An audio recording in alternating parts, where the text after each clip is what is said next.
My name is Clifford Okumu. I'm the script writer for ZUENA together with Shalin Wangari. The story was shared with me by Shalin Wangari, and it was about two sisters who had a falling close to 7 years ago. Wewe kila siku, kila uchao uko na opinion. Vile tunafaa kufanya, vile tunafaa kuishi. ZUENA, wewe umetupata tukiishi haya maisha. Haya maisha ambayo wewe mwenyewe uliamua hutaki kuishi miaka 7 iliyopita. Wewe kazi yako ni fanyeni vile, fanyeni hivi, nendeni kule, rudini hapa. Da! For me especially, it was more about self-discovery for the character ZUENA. After leaving a rural home, which is set in the coastal parts of Mombasa, she went to Nairobi, leaving behind everything. And after all this time of not being in touch and communicating with the family, that is especially the sister, she decides to come back.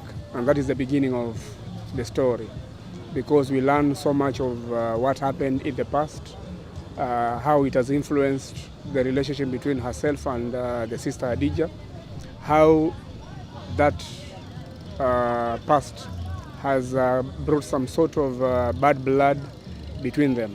And so the story is about revealing part of this and trying to explore different ways of them trying to come back and mend ways and become sisters again and become family again.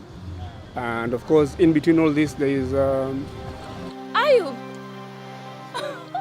who happened to be her high school boyfriend.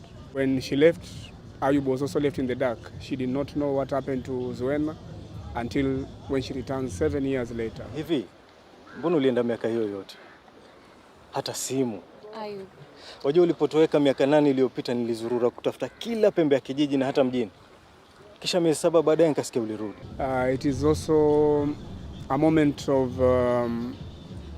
trying to either reignite a dying flame, passion, or to some degree a love that never really faded, despite each one of them moving on or moving forward with their lives. Yeah. Najua itakuwa vigumu kwako kuniamini, lakini bado nakupenda. Kama licha kukupeza machoni, sijaacha kukupenda.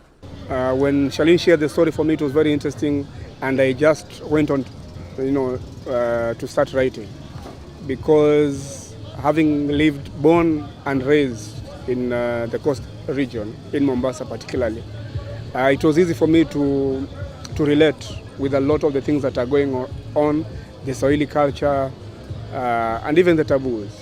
So it was easy for me to play around with the aspect of the family home. You know, that's a family home where, the parents are no longer there, but the elder sister is, still within the family house, living there with the young Zainab. Yeah. So a lot of these things happen. We see them happen every other day in our societies. So it was easy for me in that aspect to play with that. And Ayub coming to the story was very easy because ZUENA needed an escape from the issues that she's revisited in her home with the sister.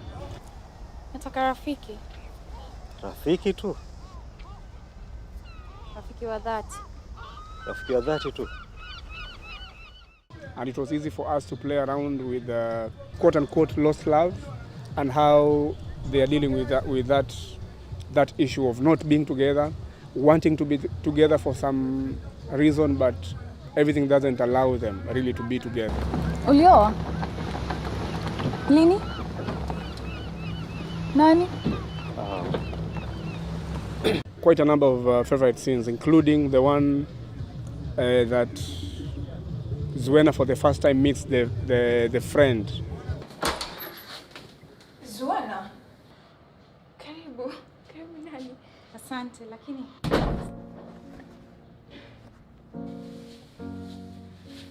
sitakaa. Hapana. Lazima uingie ndani, uniambie umekuwa wapi miaka yote hiyo. Who happens to have been now married to Ayu.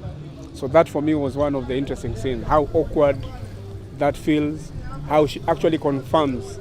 You know, now when she went to the house, knocked the door, and Angela comes out and opens the door, that's one of the favorite scenes for me.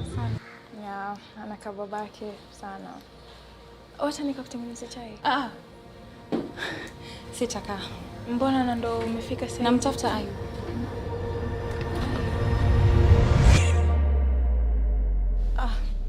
I think for 2022, this is the first film to be shot in the region.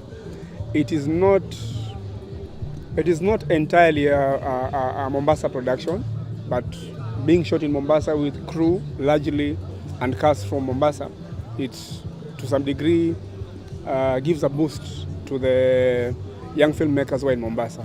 It exposes them to different working experiences with other crew from outside the area. So therefore, I believe there's going to be some exchange of skills, knowledge, and ideas. And therefore, those who are keen on growth will eventually grow beyond what they've been doing for the past 2, 3, or 4 years of their careers. So moving forward, they might learn 2, 3 things, make new contacts, and who knows, maybe do something better than ZUENA. Yeah. You ended this.